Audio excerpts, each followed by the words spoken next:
¿Sí? Entonces el campo subyacente, ejemplo, una función f de x, f representa el nivel del oxígeno y y es la variable dependiente, o sea, nosotros queremos y igual a f de x. Y x representa el tiempo, porque el tiempo es la variable independiente, ¿cierto? El tiempo transcurre independientemente de que se consuma oxígeno o no se consuma oxígeno. Por lo tanto, x representa el tiempo y a la vez la variable independiente. Quiere decir que nosotros vamos a tener que entender cuál es la variable dependiente y cuál es la variable independiente en el proceso de visualización, ¿no? O cuáles son las variables dependientes, ¿verdad? Entonces, bien, para el caso este del consumo de oxígeno en nuestra estufa, estamos en presencia de un campo escalar unidimensional, ¿verdad? Por las razones siguientes, ¿verdad? La variable independiente es x y x es unidimensional, es un escalar 0.1, 0.2, 0.3, 0.4, o sea, es unidimensional, no tiene escala tridimensional, sino el mismo número, ¿verdad? La variable f es un valor escalar, o sea, que quiere decir que para cada valor de x, a nosotros va a evaluar x en f de x el resultado en escalar, o sea, quiere decir que estamos en una estructura completamente escalar, ¿verdad? El campo subyacente entonces puede ser considerado como una función sencilla, ¿verdad? Y igual a f de x, que esa es muy conocida por nosotros, o también puede ser de esta manera: f de x, pero donde f es un vector de funciones y x es un vector de valores. Entonces ya la cosa cambia, ¿verdad? ¿Por qué? Porque ya no es una función sencilla, sino que tengo un vector de funciones y para cada función yo tengo un vector de valores que puedo evaluar, ¿verdad? Y en ese caso, tanto f como x, como se ve allí, son vectores y donde n es una dimensión que puede ser 1, puede ser 3 o puede ser n, y la variable dependiente puede ser también, ¿verdad?, un escalar con m igual a 1 o un escalar, si m es igual a 1, entonces tendríamos f igual a f de 1, ¿verdad? Y si n es igual a 1, x, estaríamos en el caso que estábamos estudiando. Pero cuando m y n son mayores de 1, entonces tendríamos este caso, que también es posible estudiar, ¿no? Entonces vamos a ver cómo es la notación en este caso. Y es allí donde nosotros comenzaremos a ver la técnica que corresponde, ¿no? Entonces, una simple notación para clasificación de los datos puede ser esta. Y esta hay que aprendérsela al dedillo, porque esta es la notación que le va para cada uno, tipo de clasificación de datos, pues nosotros tenemos una representación gráfica. O sea que si nosotros logramos encontrar la notación que representa los datos que están allí almacenados, eso nos va a dar mucha información sobre el tipo de técnica que nosotros podemos hacer, ¿verdad? Entonces, un caso simple que podría ser, fíjese que ahí está E, que es el campo subyacente de los datos que yo estoy manejando. La N representa la dimensión. Y arriba, ¿verdad?, como exponente tenemos S/B, donde la S podría ser una superficie y la B podría ser un volumen, ¿sí? Entonces, cuando además de eso, cuando vemos el primer ejemplo, ¿verdad?, cuando vemos E1S, entonces tenemos que es un dato escalar y ese dato escalar se va a representar sobre una superficie lineal, etcétera, ¿verdad? ¿Okay? Como el caso del oxígeno, ya tenemos un solo dato que es la variable independiente y ese dato se va a visualizar en una función f de x, ¿verdad?, sobre una superficie plana. Un ejemplo de clasificación, un flujo, ¿verdad?, dentro de un volumen. Un flujo es, por ejemplo, si ustedes se imaginan un oleoducto y dentro de ese oleoducto pues fluye el petróleo. Entonces cuando nosotros queremos representar un flujo dentro de un oleoducto, ¿verdad?, porque el tubo que representa el oleoducto es un volumen, ¿verdad?, entonces teníamos una representación E3B3. Entonces, ¿por qué? Porque tenemos tres dimensiones ahí en ese volumen, ¿verdad?, X, Y, Z, o sea, para representar el flujo, porque el flujo se representa con velocidad y la velocidad es un vector, ¿verdad? Ese espacio donde se va a representar es un volumen que representaría mi cilindro sobre el cual, y ese cilindro tiene tres componentes, ¿verdad?, porque es el radio, ¿verdad?, lo largo y el volumen como tal. Entonces ese sería nuestra técnica. sí, para una data volumétrica, ¿verdad?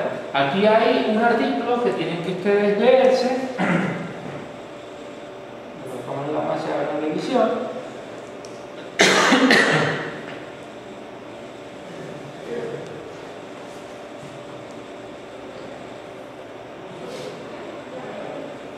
¿Verdad? Es la taxonomía, donde nosotros explicamos. Esta es la taxonomía presentada por el profesor Ken Brodley, donde él dice cómo nosotros podemos, en función de los datos que estamos manejando, aplicarle esta taxonomía y poderlo clasificar. Y vamos a ver, ¿no? ¿Verdad? Entonces ahí tenemos, ¿verdad? Cuando tenemos valores escalares sobre una superficie, como el caso de x, y igual a f de x, ¿verdad? Una función y f de x. La otra cosa interesante es que le clasifica la técnica, o sea, le dice qué técnica va para ese tipo de taxonomía. Entonces, ¿qué significa? Que nosotros tenemos que identificar el dato que nosotros estamos manejando y en función de esa clasificación, esta tablita me va a dar la primera pista de qué tipo de técnica nosotros deberíamos de hacer para hacer la parte de la correspondencia entre los datos y el modelo que se va a visualizar, ¿verdad? Por ejemplo, que tenemos aquí E2S.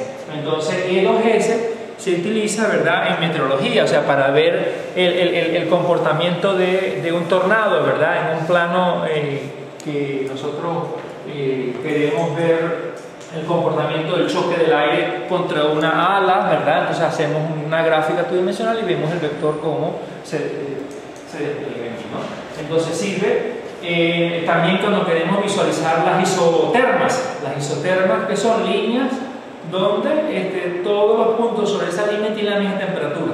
Entonces eso es un campo meteorológico, ¿verdad? Las isobaras, todos los puntos sobre esa línea que tienen la misma presión. Entonces se utilizan para líneas de contorno, ¿verdad?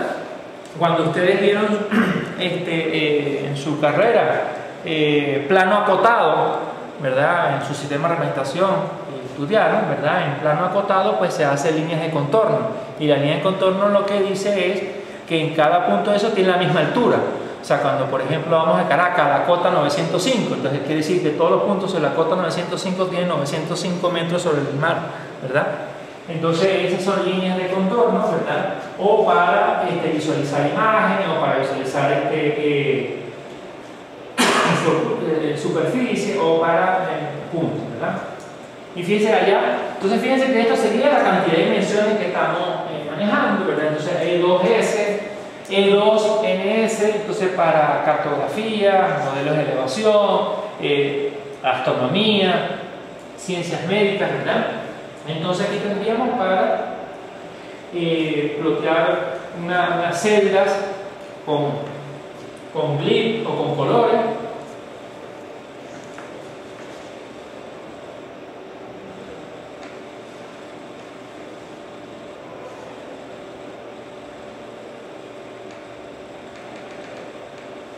¿Verdad? E3S, entonces ya tendríamos allí.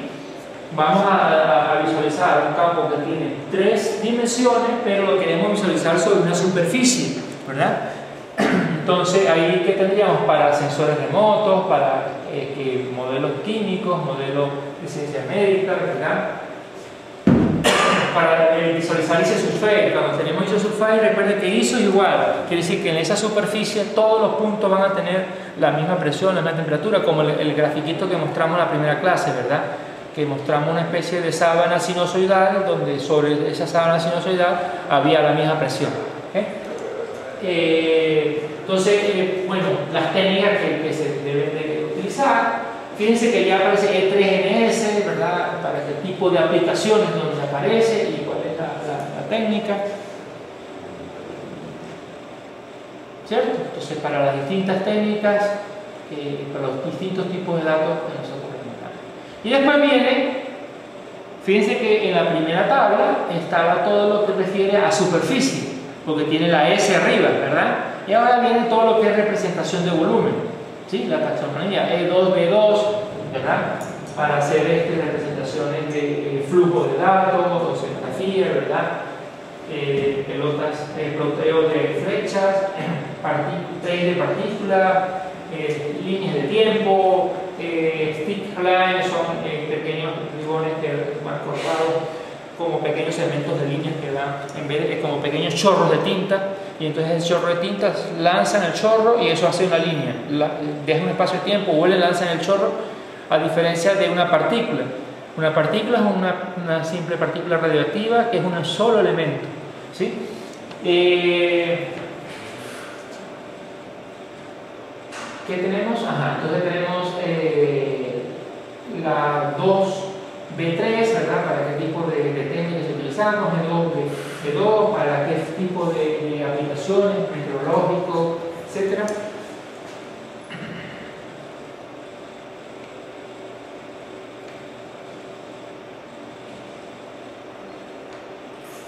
¿Sí? Aparece entonces la T, ¿verdad? Entonces para análisis de elementos finitos, una malla que para generar estudios sobre una malla así como si fuera una red de esa de pescado, de pescar. Entonces esa malla, en cada uno de los puntos uno puede aplicar una fuerza y estudiar el comportamiento de esa fuerza en ese modo tensor, etc., ¿no? Entonces ahí están los distintos tipos de aplicaciones, ¿verdad? En el cual nosotros podemos utilizar la especificación, ¿no? Entonces aquí están las técnicas, ¿verdad?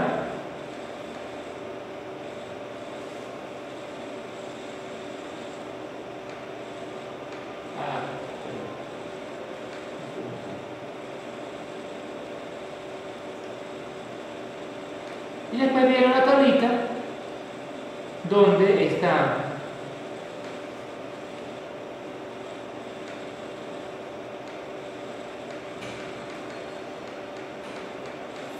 la técnica y qué tipo de algoritmo se debe utilizar, ¿verdad? Gráficos de línea, interpolación, plan, etc.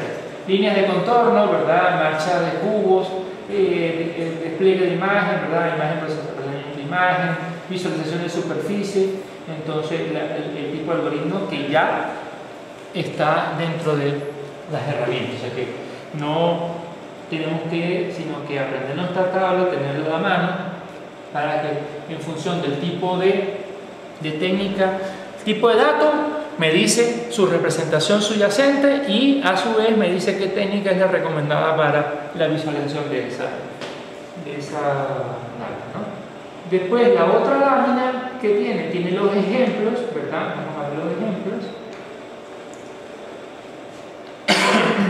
Entonces fíjense aquí, ¿verdad? Los distintos ejemplos para cada uno de los. Allá tenemos un dato tridimensional pero visualizado sobre una superficie, ¿verdad? Que tenemos un volumen en el lado derecho, después tenemos una superficie, un dato tridimensional visualizado sobre un volumen tridimensional, ¿verdad? Y la técnica tridimensional. O sea, quiere decir que ustedes tienen allí tanto el ejemplo gráfico como la caracterización de los datos que nosotros queremos visualizar. Esto solamente lo que ustedes tienen que hacer es ver, analizar qué datos tengo, ¿verdad? Cómo lo caracterizamos y cómo sería el tipo de figura que nosotros podríamos estar obteniendo en nuestra visualización. Ven que para cada uno de los ejemplos, ¿verdad? Y aquí cuando tenemos videos asociados a la visualización. Entonces aquí hay una laminita que ustedes pueden estudiar, ¿verdad? Revisar con todas las técnicas. ¿Okay? Y aquí están, bueno, las herramientas, ¿verdad? Data Explorer, que nosotros vamos a usar Open Data Explorer, o BTK, que es Visualization Toolkit, una librería que tiene elementos de gráficos que pueden ser incorporados dentro de un programa hecho en C++. Bien, entonces eso con respecto a la representación de los datos en nuestro curso, ¿no? Bueno, entonces aquí está ejercicio, ¿no? Entonces, por ejemplo, su unidad técnica adecuada para 1S. Entonces, para 1S sabemos que es un campo subyacente y igual a f de x, y entonces podría ser líneas rectas, ¿verdad? El 3S, entonces una super